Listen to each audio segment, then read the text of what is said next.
નમસ્કાર વિદ્યાર્થી મિત્રો, હું છું રાહુલ વેકરિયા. છેલ્લે આપણે ચેપ્ટર નંબર 1 સંખ્યા પદ્ધતિ વિશે વાત કરતા હતા, જેમાં આપણે સ્વાધ્યાય 1.1 આખું પૂરું કરેલું છે. બરાબર છે વિદ્યાર્થી મિત્રો? પ્રશ્ન નંબર 1, 2, 3 ને 4 આપણે જોયા. ત્યારબાદ આપણે જોઈએ સ્વાધ્યાય 1.2, જેની ખાલી આપણે પહેલી એક્સરસાઇઝ જ જોવાની છે. બરાબર વિદ્યાર્થી મિત્રો? તો પહેલી એક્સરસાઇઝ વિશે વાત કરીએ અને આપણે આગળ જઈએ.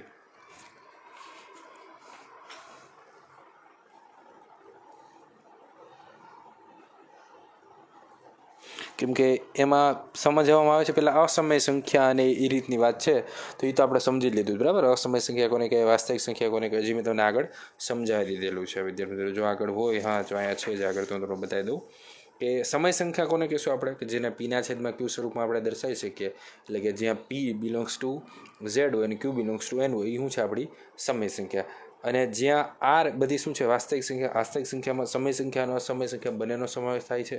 અસમય સંખ્યા કોને કહેશું, કે જે સમય સંખ્યા નથી એને આપણે અસમય સંખ્યા કહેશું. વિદ્યાર્થી મિત્રો, આગળ જાય તો પ્રશ્ન નંબર સ્વાધ્યાય 1.2, જેની પહેલો એક્સરસાઇઝ જોવાની છે. આપણે ફટાફટ જોઈ લઈએ એટલે આપણું સ્વાધ્યાય 1.2 કમ્પ્લીટ થાય. ત્યારબાદ જાશું આપણે 1.3 તરફ. ચાલો, તો સ્વાધ્યાય 1.2માં વાત કરું. નીચેના વિધાન સત્ય છે કે અસત્ય, કારણ સહિત જવાબ આપવાનો છે. તો પહેલું વિધાન કહે છે આપણે શું કહે છે, કે દરેક અસમય સંખ્યા એ વાસ્તવિક સંખ્યા છે. દરેક વાક્ય લખવાનું છો વિદ્યાર્થી મિત્રો.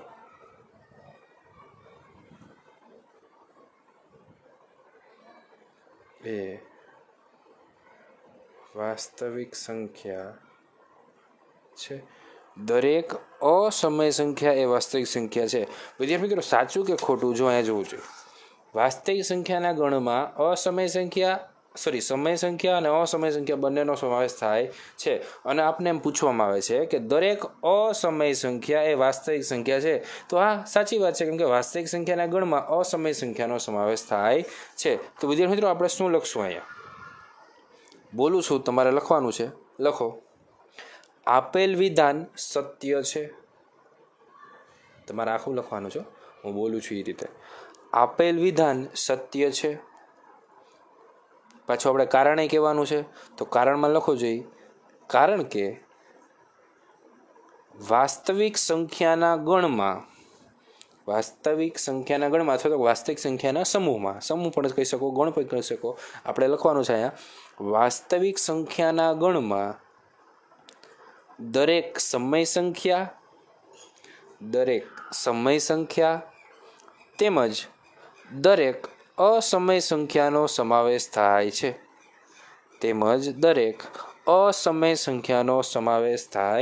છે. બરાબર. શું પૂછ્યું છે આપને?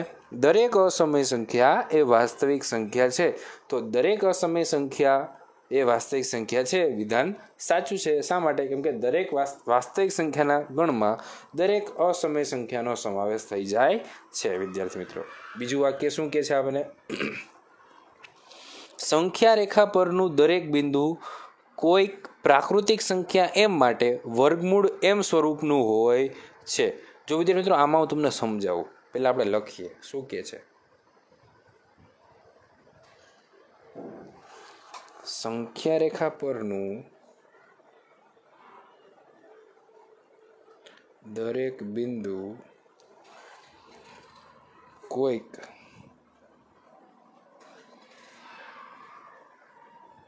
પ્રાકૃતિક સંખ્યા એમ માટે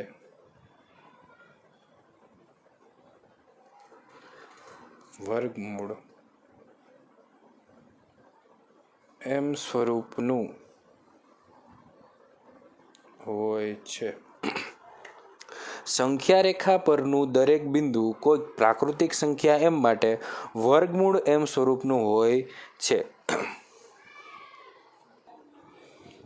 તો આ વિધાન કેવું થાય વિદ્યાર્થી મિત્રો? અસત્ય થાય. શા માટે? પહેલાં લખો, પછી તમને સમજાવું છું. લખો પહેલાં, વિધાન અસત્ય છે. વિધાન કેવું છે? અસત્ય છે. શા માટે? કેમ કે જો અહીંયા આપણે શું કીધું છે, કે સંખ્યા રેખા પરનું દરેક બિંદુ કોઈક પ્રાકૃતિક સંખ્યા એમ માટે વર્ગમૂળ એમ સ્વરૂપનું હોય છે. પણ એવું બધી વખતે શક્ય થતું નથી. શા માટે નથી થતું? લખો કારણ. પહેલાં તો લખો આપણે, આપેલ વિધાન અસત્ય છે. કારણમાં લખો, સંખ્યા રેખા પર દર્શાવવામાં આવતી ઋણ સંખ્યાઓ કદી પણ, જો કેની વાત કરવી છે અહીંયા? ઋણ સંખ્યાની. ઋણ સંખ્યાઓ કદી પણ કોઈ પ્રાકૃતિક સંખ્યા એમ માટે, તમને લખી જ દઉં, ઉભા રહ્યો, જો પહેલાથી લખી જ દઉં, બાકી નહીં લખાય સર, લખી દઉં. સંખ્યા રેખા પર દર્શાવવામાં આવતી ઋણ સંખ્યા કદી પણ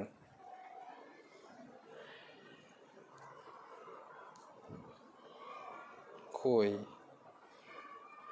પ્રાકૃતિક સંખ્યા એમ માટે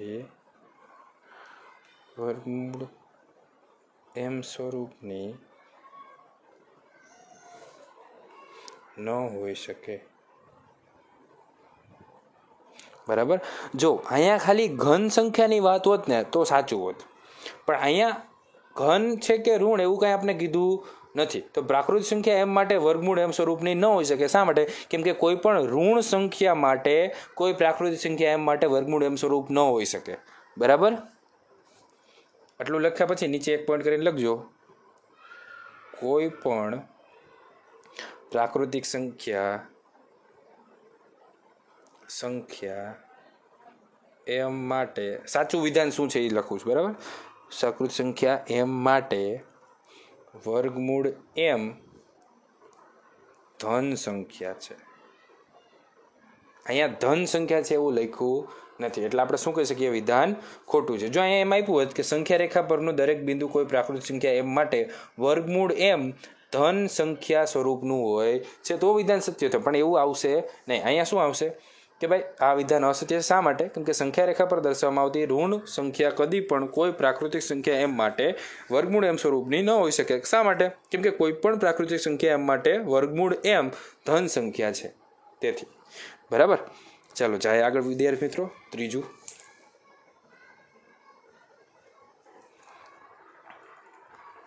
શું કે છે આપણે? દરેક વાસ્તવિક સંખ્યા એ અસમય સંખ્યા છે. દરેક વાસ્તવિક સંખ્યા તમારે આપેલું છે એટલે લખી લ્યો. બરાબર. દરેક વાસ્તવિક સંખ્યા એ અસમય સંખ્યા છે. તો વિદ્યાર્થી મિત્રો સાચું કે ખોટું ખબર પડી જાય કે ભાઈ દરેક વાસ્તવિક સંખ્યા એ અસમય સંખ્યા છે, એ વિધાન તો ખોટું જ થવાનું ને, કેમ કે દરેક અસમય સંખ્યા એ વાસ્તવિક સંખ્યા છે. દરેક વાસ્તવિક સંખ્યા એ અસમય સંખ્યા છે એવું કહી શકાય નહીં. એટલે અહીંયા લખી નાખો, આપેલ વિધાન અસત્ય છે. શા માટે અસત્ય છે વિદ્યાર્થી મિત્રો?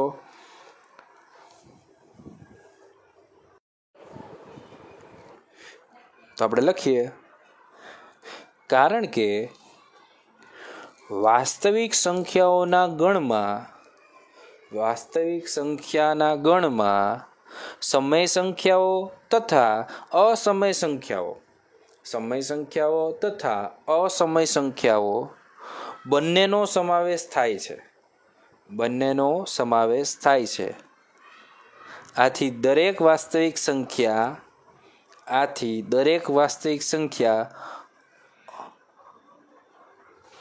સમય સંખ્યા અથવા અસમય સંખ્યા હોઈ શકે. આથી દરેક વાસ્તવિક સંખ્યા સમય સંખ્યા અથવા અસમય સંખ્યા હોઈ શકે. રેડી? આટલું લખવાનું હતું. એટલે આપણે કહી શકીએ ને કે ભાઈ દરેક વાસ્તવિક સંખ્યા એ અસમય સંખ્યા છે એવું ફરજિયાત નથી, કેમ કે વાસ્તવિક સંખ્યા તો સમય હોઈ શકે અને અસમય પણ હોઈ શકે. રેડી? ઓકે. તો આપણે 1.2માં પ્રશ્ન નંબર પહેલો જ ખાલી જોવાનો હતો વિદ્યાર્થી મિત્રો, અને જે માહિતી આપણે મેળવી એટલું જ આપણે જોવાનું છે. સંખ્યા રેખા ઉપર દર્શાવવાનું આપણા સિલેબસમાં આ વખતે છે નહીં, તો આપણે અત્યારે જોતા નથી. પહેલાં આપણે સિલેબસમાં જેટલું છે એટલું આપણે ફોકસ કરીને ચાલવાનું છે. ઓકે, ચલો. તો ત્યારબાદ જાય આગળ વિદ્યાર્થી મિત્રો.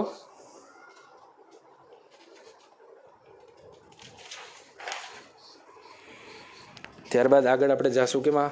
સ્વાધ્યાય 1.3માં. તો સ્વાધ્યાય 1.3 શરૂ કરતાં પહેલાં આપણે અમુક વસ્તુ યાદ રાખશું. તો આપણે પહેલાં લખશું, યાદ રાખો,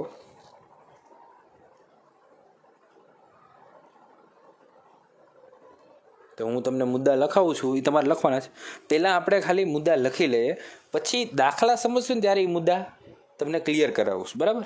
અત્યારે પહેલાં યાદ રાખવા માટે આ મુદ્દા લખવાના છે, પછી સમજાવીશ તમને દાખલા સાથે. રેડી? લખો. જે સંખ્યાની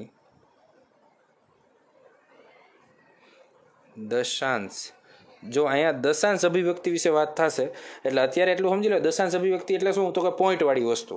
પોઈન્ટવાળા હોય ને, આપણે આ લખીએ ને કે 3.5, આને દશાંશ અભિવ્યક્તિ કહેવાય. રેડી?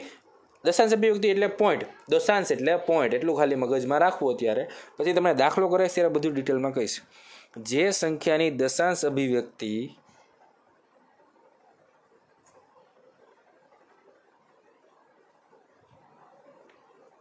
શાંત હોય, શાંત અથવા અનંત આવૃત હોય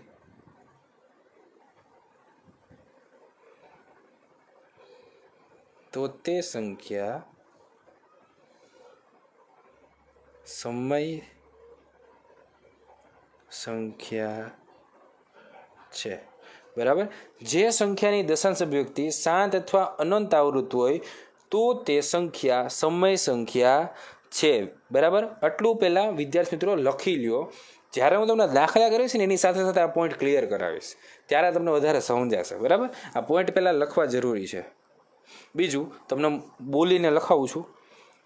કોઈ પણ સંખ્યા દશાંશ સ્વરૂપમાં, કાં હું લખતો જ જાઉં છું શરૂ સાથે સાથે, કોઈ પણ સંખ્યા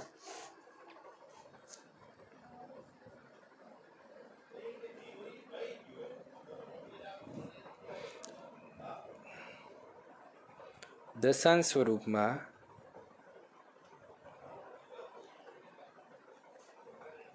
અનંત આવૃત સ્વરૂપે આપેલ હોય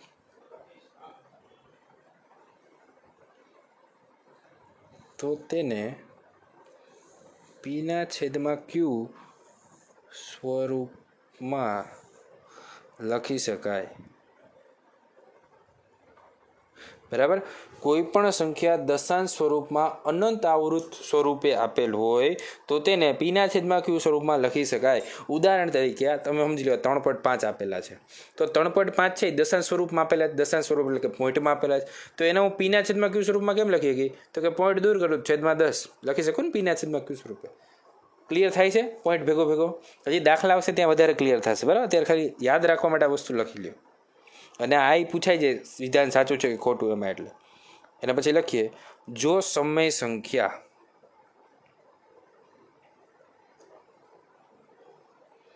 જો સમય સંખ્યા 0.ppp એમ અનંત સુધી સ્વરૂપે હોય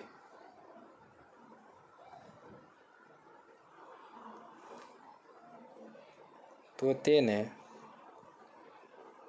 P/9 સ્વરૂપે લખી શકાય. જો અહીંયા શું કહે છે કે પોઈન્ટ પછી પી રિપીટ થાય છે, પોઈન્ટ પછી પી રિપીટ થાય છે ને. તો દાખલા તરીકે હું તમને સમજાવું છું આ પોઈન્ટ માટે કે ભાઈ આવી રીતના લખ્યું હોય કે 0.222 અનંત સુધી. તો આને મારે P/Q સ્વરૂપમાં લખવું કેમ લખી શકું? તો કે P/9 એટલે અહીંયા શું આવશે? 2/9. એનો જવાબ શું આવશે? 0.2222. કેલ્ક્યુલેટરમાં કરીને જોઈ લેવાનું આવશે. બરાબર? ખ્યાલ આવે ને? પછી જો એક અહીંયા શબ્દ આવે છે ને આવૃત, અનંત આવૃત એટલે શું? જો આ છે ને અનંત આવૃત કહેવાય કે અનંત સુધી છે અને આવૃત છે. આવૃત છે એટલે આપણે ખબર છે કઈ સંખ્યા રિપીટ થાય છે. કઈ સંખ્યા રિપીટ થાય છે? તો કે પી કન્ટિન્યુ, પી ચાલુ રહેશે. બરાબર? એટલે અનંત એટલે કે અનંત સુધી, આવૃત એટલે કે કઈ વસ્તુ ચાલુ રહે છે. બરાબર? આવૃત પી. રેડી? તો અનંત આવૃત અને શાંત. શાંતિ કહી શકો, અનંત આવૃત્તિ કહી શકો. રેડી? ચાલો, સોરી, આને શાંત ન કહી શકીએ કે અનંત સુધી છે, પણ આવૃત છે એટલે આપણે શું કહીશું? અનંત આવૃત. અને શાંત હોય કેવું હોય? તો કે આવું 35/10 એટલે કે 3.5. આ શું છે? શાંત અભિવ્યક્તિ. આની દશાંશ અભિવ્યક્તિ શાંત કહેવાય, આની દશાંશ અભિવ્યક્તિ અનંત આવૃત કહેવાય. દશાંશ અભિવ્યક્તિના બે પ્રકાર આવે. ક્યાં? તો કે શાંત અને અનંત આવૃત. તો આ છે શાંત અભિવ્યક્તિ, એટલે કે આપણને ખબર છે અનંત સુધી નથી લંબાવેલું. આ અનંત સુધી લંબાવેલું છે, પણ કેવું છે, આવૃત છે. આપણને ખબર છે કે ભાઈ પી કન્ટિન્યુ ચાલે છે. પછી હજી આવશે અનંત અનાવૃત, એ આપણે આગળ જોશું, અત્યારે આપણે જોવાની જરૂર છે નહીં. અત્યારે પહેલાં આપણે શાંત અને અનંત આવૃત જોઈએ, બરાબર. પછી આપણે આગળ અનંત અનાવૃત આવશે ત્યારે આપણે જોશું આગળ. રેડી, આગળ જાય. જો જેટલી વસ્તુ મહત્વની છે એટલી પહેલાં કરાવું છું તમને. જો સમય સંખ્યા 0.PQ સ્વરૂપે હોય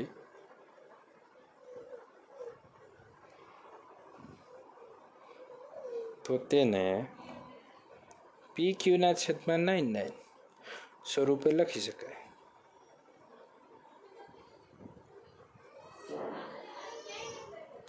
દાખલા તરીકે કેવું હોય તો કેમ કહી શકાય, PQ/9 એટલે કે બે સંખ્યા, અહીંયા એક સંખ્યા રિપીટ થતી, અહીંયા બે સંખ્યા રિપીટ થાય. કઈ રીતના, તો કે 0.5353 એમ અનંત સુધી. તો એને મારે P/Q સ્વરૂપે લખ્યું, કેમ લખી ગઈ, તો કે 5 અને 3/2. કેમ કે બે સંખ્યા વારાફરતી રિપીટ થાય, 5 3 5 3 5 3 એ રીતના. ક્લિયર થાય વિદ્યાર્થી મિત્રો? એવી રીતના ત્રણ સંખ્યા આપી છે, તો શું લખશું આપણે કે ભાઈ સંખ્યા 0.PQR સ્વરૂપે હોય, પાછું PQR સ્વરૂપે અનંત સુધી હોય, તો એને કઈ રીતના લખી ગયા, તો કે PQR/3/9. 4 આપી તો પાછા 4/9, એટલે એ પોઈન્ટ મેં આમાં જ લખાઈ દીધું તમને. રેડી, ક્લિયર છે? એટલે આમાં નવા લખી નાખજો એટલે સમજાય છે, બરાબર. આ નવો પોઈન્ટ છે કે જો સમય સંખ્યા 0.PQR સ્વરૂપે હોય તો તેને PQR/99 સ્વરૂપે લખી શકાય. બરાબર છે વિદ્યાર્થી મિત્રો? જાય આગળ, લખો. એના પછી પોઈન્ટ બોલું છું, લખો તમે. જો કોઈ બે સમય સંખ્યાઓ આપી હોય, જો કોઈ બે સમય સંખ્યાઓ આપી હોય તો તેમની વચ્ચેની એક કે તેથી વધુ અસમય સંખ્યાઓ મેળવી શકાય. ચલો રેડી? ઓકે. તેના પછી લખીએ. એના પછી લખો વર્ગમૂળમાં 2, વર્ગમૂળમાં 3, વર્ગમૂળમાં 2 અલ્પવિરામ વર્ગમૂળમાં 3 વગેરે જેવી અસમય સંખ્યાઓની દશાંશ અભિવ્યક્તિ અનંત અનાવૃત મળે. જો અહીંયા શબ્દ આવ્યો, મેં તમને કીધું હતું ને, અનંત અનાવૃત મળે. વર્ગમૂળમાં 2, વર્ગમૂળમાં 3 વગેરે જેવી અસમય સંખ્યાઓની દશાંશ અભિવ્યક્તિ અનંત અનાવૃત મળે. અનંત તો છે જ, અનંત એટલે આ ડેશ. અનાવૃત એટલે શું? અનાવૃત એટલે શું? તો કે આ રીતે જો આવી રીતના લખેલું હોય ને, 0.2222 તો આ શું છે? અનંત આવૃત. આ શું છે? અનંત આવૃત.